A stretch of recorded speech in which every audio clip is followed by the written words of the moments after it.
In video 14 of our series on engine overhaul, we disassembled and reassembled the rocker arms and pushrods. In this video, we will inspect the pushrods. The result of this diagnosis will tell us if we can reinsert the pushrods, or if we need to replace them. In this drawing from our VW workshop manual, you see a complete cylinder head. Each cylinder has two valves, an intake valve and an exhaust valve. Each valve is controlled by a pushrod. In video 14 of our series on engine overhaul, we removed the pushrods from the cylinder head.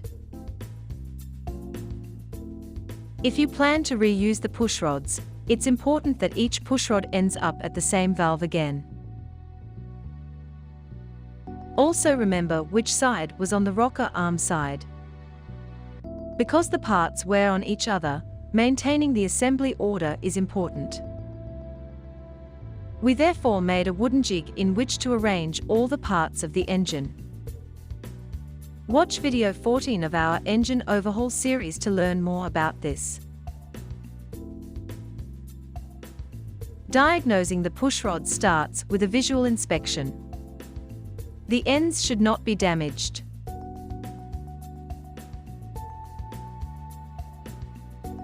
Also check for damage, which can occur as the pushrods come into contact with the pushrod tubes.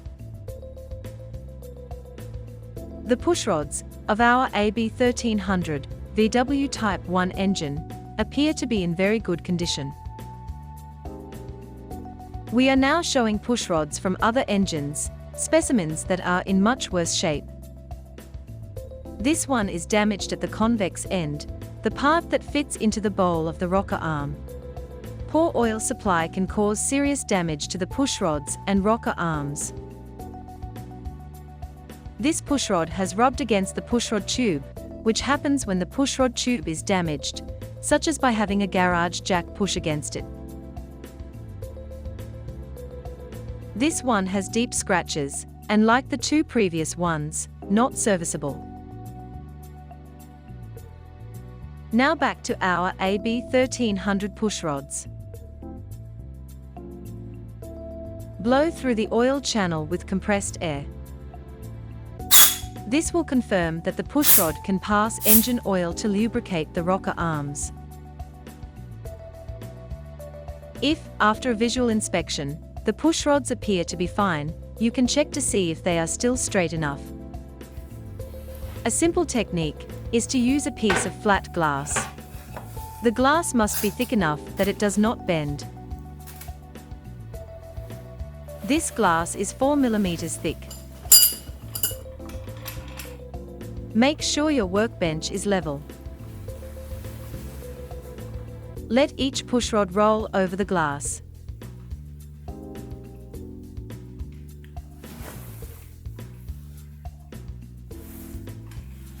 Don't forget to note which valve each pushrod is from.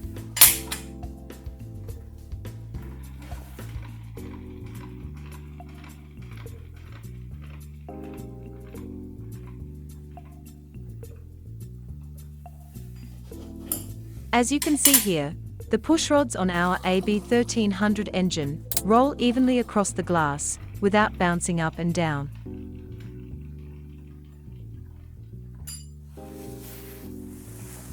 We show here again a bad pushrod from another engine. The difference is clearly noticeable.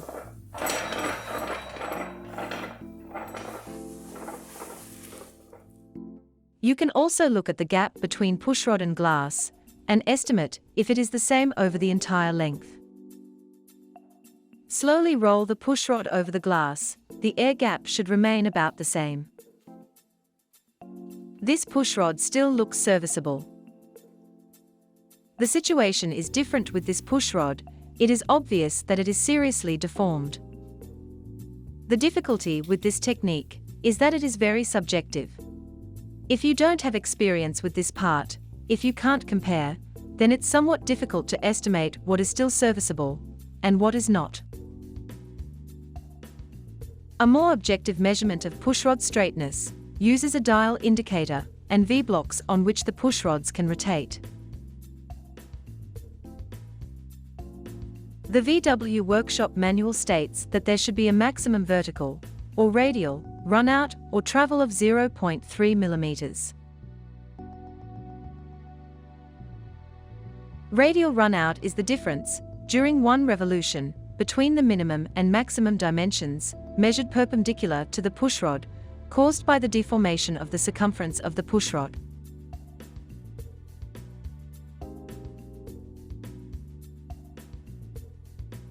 The use of V-blocks is applicable here. Rest both ends of a pushrod on a V-block. Position the dial indicator's measuring pin against the center of the pushrod.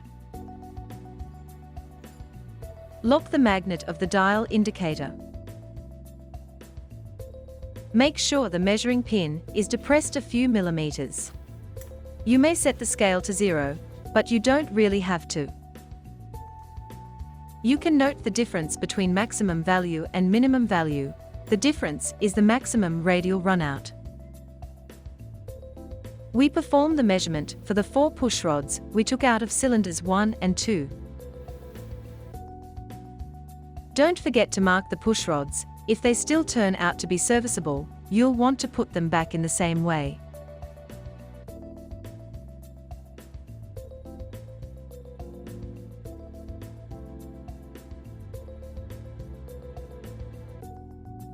An extremely accurate measurement is not necessary in this case. You just want to know that the runout does not exceed 0.30 mm. The runout for our first pushrod is 0.08 mm.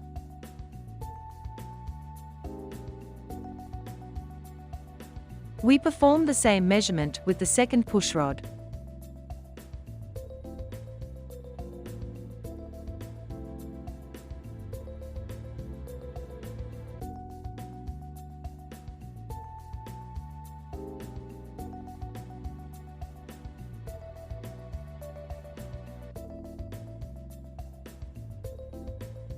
The result is 0.04 mm.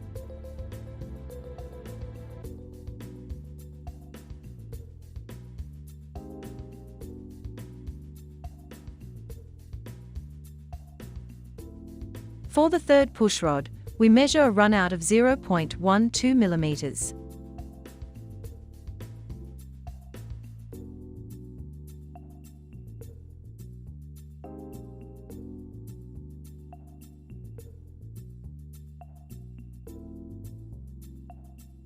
And finally, the fourth pushrod, the runout is 0.07 mm.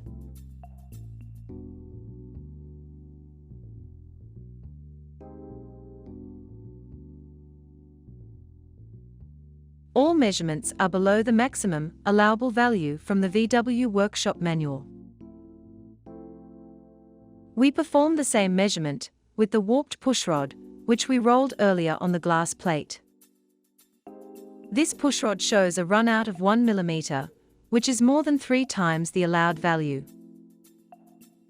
This is, of course, a more objective measurement than this one with the glass plate.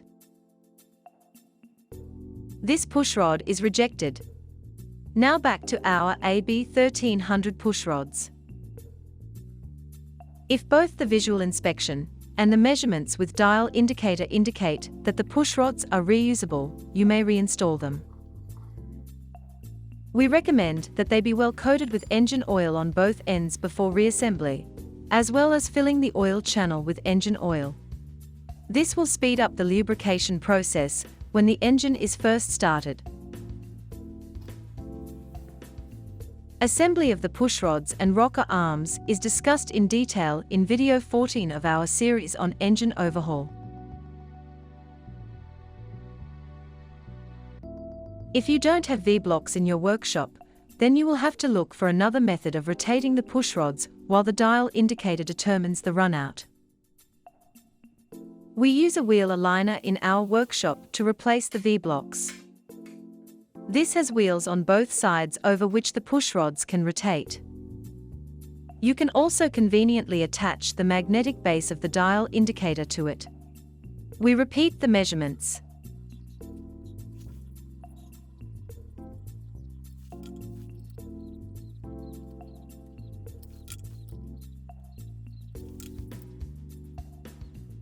The results are similar to the first measurements with the V-blocks. The pushrods are an important part of your VW engine. So, diagnosis of the pushrods is an important step during the overhaul or maintenance of your engine.